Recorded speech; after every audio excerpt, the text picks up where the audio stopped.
Hi there, so today I'm going to show you some warm-up exercises for the legs and the hips. These can be done as a warm-up at the beginning of a yoga practice, but they can also be done after you've done a lot of leg work. For example, if you've had a run or if you've been cycling. They can also be done before bed if you suffer from restless leg syndrome, or even in your bed. These are all done lying down. So there's no reason why you couldn't just stretch your legs out in bed. And if you're feeling a bit ill or tired and you want to do a little bit of yoga practice but you really don't fancy getting on your feet, this is a lovely practice that can be done lying down. So we're going to be using a belt. Have a belt handy, and you may need a block for underneath your head, or a pillow is fine for under your head. That's maybe useful, and a pillow or a block or a bolster to place your foot on, all will be revealed. We start lying down with the knees bent and the feet flat on the floor, and just the back of the head on the floor, and just wriggling the shoulder blades down, respecting the natural curves of the lower back and the neck, not trying to flatten them out, but flattening out the shoulder blades a little bit, and feeling that the sacrum is balanced so that the hip bones are even. If you wriggle your bottom from side to side and sort of spread out that triangular sacrum bone underneath you, so you feel equal weight going down both sides of the pelvis. And I'm going to try and keep that even throughout the practice. And we'll just float the left leg up in towards the chest, interlinking the fingers around the shin, just under the knee, and we start very, very slowly, connecting the movements of the breath, and we exhale as we squeeze the knee in towards the chest, flattening the thigh as much as you can down onto the left abdomen. And as you inhale, you just float the knee away, relax everything, just feel the arms extending away from you, making space for the inhale, and then exhale, squeezing the knee in towards the chest again. So it helps if you haven't had a big meal here, not very good if there's stuff in your tummy that you're squeezing around. And then exhaling, squeezing, trying to bring the thigh to the chest and the thigh to the abdomen and the knee to the chest. And this foot, the right foot, is flat on the floor just so that the sacrum can stay grounded. So some people might be able to stretch that right leg away from you, but it might feel more like you're doing the splits for some people. It's just too much, and it might bring imbalance to the sacrum. We want to really feel like you're flat on the bottom of the body. So we're doing about 5 of those, and then we'll take the hand behind the thigh and just relax the shoulders, relax the neck, and just send that left foot up to the sky and just start circling through the ankle, and just a few breaths with a few circles going counterclockwise and a few going clockwise. And you can have this leg straight and strong if you feel like it, or you can have it quite bent depending on your hamstrings, depending on what's going on. It should be a relaxing practice. We're just trying to get movement through the ankle and the toes there. Very nice. And then we can practice flexing the foot as we exhale, stretching the heel away, toes towards the nose, and inhaling as we point the toes towards the sky. Exhaling as we flex, and you might feel strength coming to the leg now. Inhale as you point. You might end up being more straight in the leg than you thought you would, just as you loosen the tissues in the bottom of the foot and the ankle and the Achilles. And then we can practice taking a deep breath in, and as you exhale, you could just lift, curl yourself up, keeping the neck nice and soft, maybe sliding the foot up towards the heel, and holding, but only if the neck's nice and relaxed. You can have the knee bent, just make it nice and soft, and then sliding the leg back and hugging the knee into the chest. And then you can take hold of the belt and bring the belt around the ball of the foot, not around the arch, because you want to keep the arch protected, around the ball of the foot so that you can press the foot up to the sky. Now you want enough of the belt that you can relax the shoulders. You can use you can use a tie. I used to use school ties before belts were available. And sometimes nice long socks work as well. So here, you don't want to have a big hamstring stretch. You want to be pressing the foot up to the sky so you can feel the back of the iliac crest at the top of the thigh, at the top of the pelvis, pressing down into the floor. And you want your shoulders relaxed, your neck relaxed, and you're just pressing the foot into the belt a little bit, and you're pulling the thigh bone back into the floor. So a bit of a two-way stretch going on, feeling strength coming to the top of the thigh. Feel your front of the thigh really engaging and switching on. And again, this is something you can do with the right leg stretched out if you're very, very loose in the legs. But we don't want to lose that groundedness in the sacrum. And then we can take the belt in the left hand, bring the right hand onto the hip, and take that left foot out to the left. Now you don't want to tip over.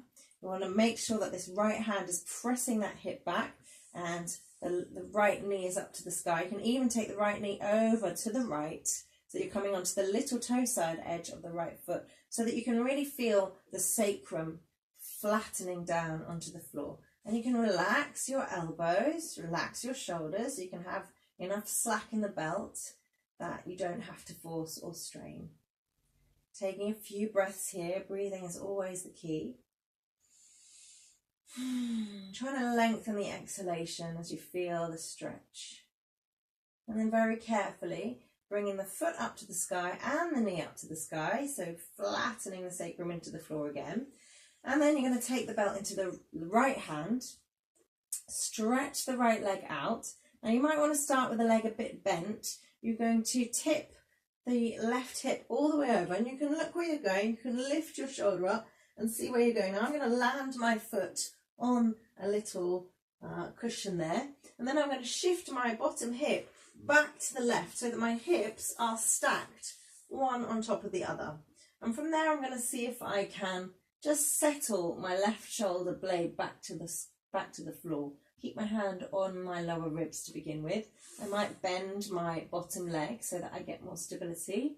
I might even shift my shoulders over towards the foot, over to the right, so that I can eventually maybe settle my left shoulder back onto the floor. But it doesn't matter. We can be strong, straight lines with both legs straight, or we can have both legs slightly bent. You can even support that left shoulder with a blanket if it's more comfortable. Now the gaze, you can either be up to the sky, or you can carry the gentle twist on to look at your left fingertips. But if there's any problem with your neck, just look up. And it's just a really nice stretch on the outside of the left side for you. And then we're going to release the belt now and bend both knees in towards each other, and then wriggle yourself back into a nice straight position. And then you're going to squeeze that left leg in again. You're going to take your left arm onto the inside of the knee, take the knee out to the side, and then you're going to take the foot up to the sky, and you're going to take hold either the inner ankle, or if you can reach, the outer little toe side. So we're trying to move the knee down towards the space outside the armpit, and the sole of the foot up to the sky. Right hand keeps the right hip grounded again, so we're not tipping over. We're going to keep nice and flat. And again, this is something you can do if you want an extra stretch. We're nice and open in the front of the hip here. We can stretch that right foot out. But absolutely no need to do that, but we're just stretching, and this is half happy baby. And just use the weight of your shoulder dropping down into the floor to give you the stretch. Few breaths here. And then you're going to release that stretch, let your hands slide. Flex the foot, so pull the toes back towards the knee, and just land the ankle on the opposite knee. Now I like to go just above the ankle.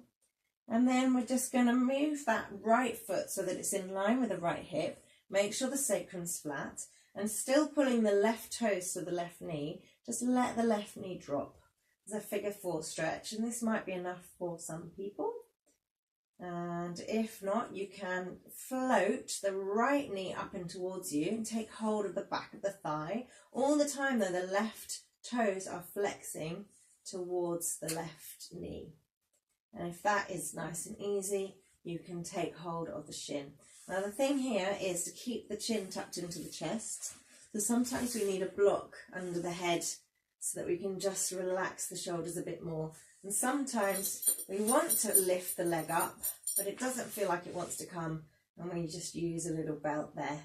just to feel a nice stretch on the outside of the left thigh. And we just hold, flexing all the time the left foot. Instead of pointing, we flex. And then we very gently release the fingertips and let that right foot slide to the floor. And we gently release the left foot to make sure the feet are in front of the hips, and just windscreen wipe the knees from side to side. That's one leg done. Wriggle, wriggle, wriggle. Make yourself nice and flat. Flatten out the shoulder blades. Keep the natural curve of the lower back and the neck though. And float the right knee in towards. So we do the same thing on the other side now. So closing the eyes, really tuning in.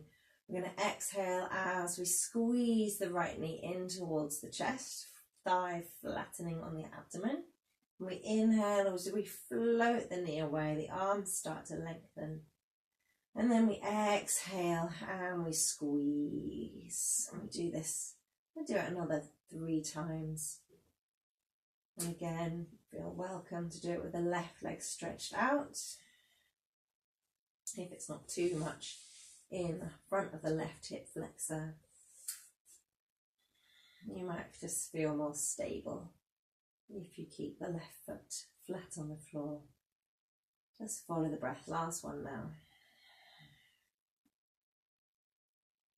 And then taking the hands behind the thigh and just taking the foot up and starting to open up the ankle. 3 circles, lots of breath. Anti-clockwise, 3 circles, lots of breath. Clockwise, moving the toes, waking the toes up.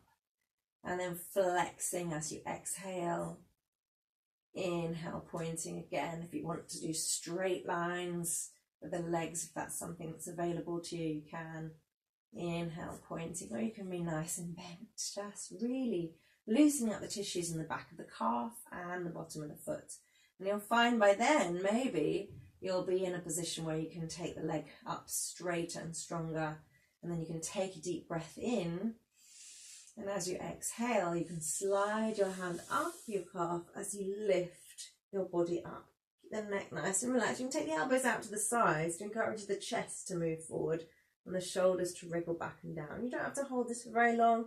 You can slide the hands down as you slide the back of the head down to the floor. Maybe squeeze the knee into the chest as a little reward to the leg for being such a good sport.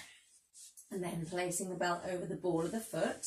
And this time just taking the leg straight up. So no hamstring stretch necessary. You can place one edge of the belt in each hand and you can really start to press with the foot into the belt, but also pull the top of the thigh bone down into the floor. Just feel strength coming as you press and pull, really, really reaching up. And again, if you want to stretch with the other leg, so you're really stretching both soles of the feet, one forward, one up, and both in a way back in towards the pelvis. Lots of breath. And then taking the belt, both sides of the belt in the right hand, taking the left hand to the hip. Remember, we're not going to go all the way over. We're going to keep that hip, the left hip down as we open up. And there's no reason why we can't rest the elbow on the floor. And if we think we're tipping, then we can take the left knee out to the left and come up to the little toe side edge of the left foot. So just really feeling a lovely openness in the groin. Everything else is nice and straight. Breath is full and deep. No need to get the foot to the floor.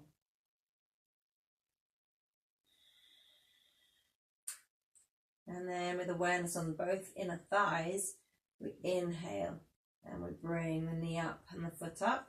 And then we take the belt on the other side and we might want something to land on. So we can bring our pillow to the other side. I'm going to stretch the left leg out just because we need space. Take the belt into the left hand and come and roll over with it so that you're resting your foot up. When you've rolled over, move your hips back away from that foot so that your hips are now stacked, one on top of the other. And then once you've done that, you might feel better if you bend both knees, and that's fine too, or you can keep them both straight. But we want to try and take the right shoulder back to the floor. So don't overstretch the shoulder. First of all, just slide the hand to the lower ribs and see if the elbow comes to the floor.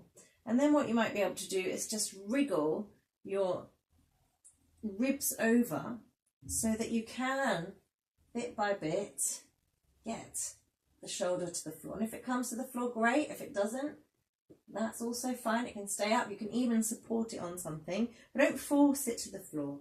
You can be looking up, or you can look over to your right fingertips. I just got a block there, so I might as well use it. Lifting that hand up. Again, not forcing it to the floor. You can cactus your arm, which would mean you're taking your arm up like a cactus. That's only if the shoulder blade is on the floor. You can have your arm out to the side, or like I said, you can have your hands on your lower ribs, which is much more gentle. And you're just taking some lovely breaths in, seeing if you can rest in that position. And then releasing the belt and slowly bringing the knees in towards each other. And then wriggling back and seeing if you can find, again, some nice straight alignment with the knees over the hips and the feet in front of the hips.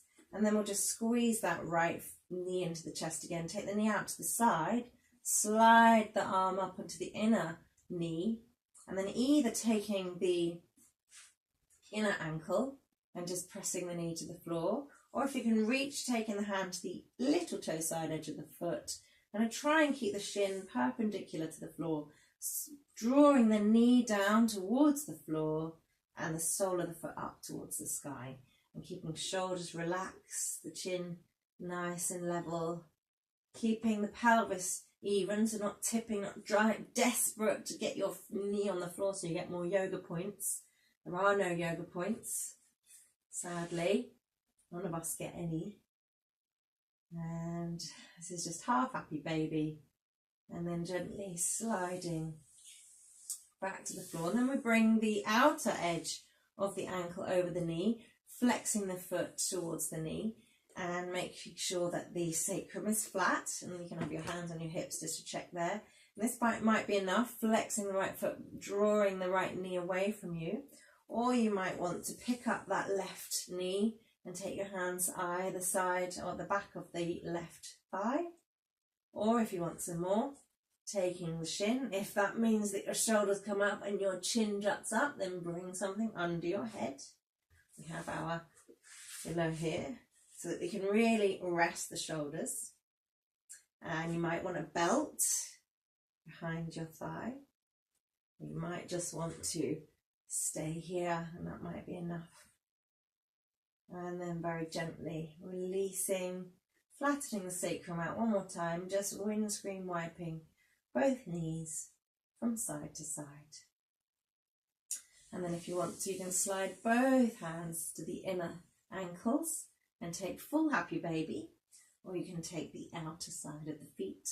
Really try not to tip the bottom off the floor, but pressing the bottom back into the floor as if you're squashing a grape under your tailbone, relaxing the shoulders and pressing the soles of the feet up to the sky and the knees down to the floor.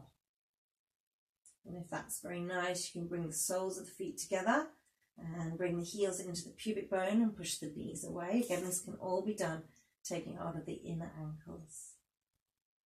And then finally, hugging both knees into the chest, taking a deep breath in. As you breathe out, bringing the nose to the knees. And as you breathe in, bringing the back of the head to the floor, sliding the knees away from you, flattening the sacrum, flattening the feet, and taking a deep breath. And moving on with your practice, and moving on with your day, or going back off to sleep. Thank you.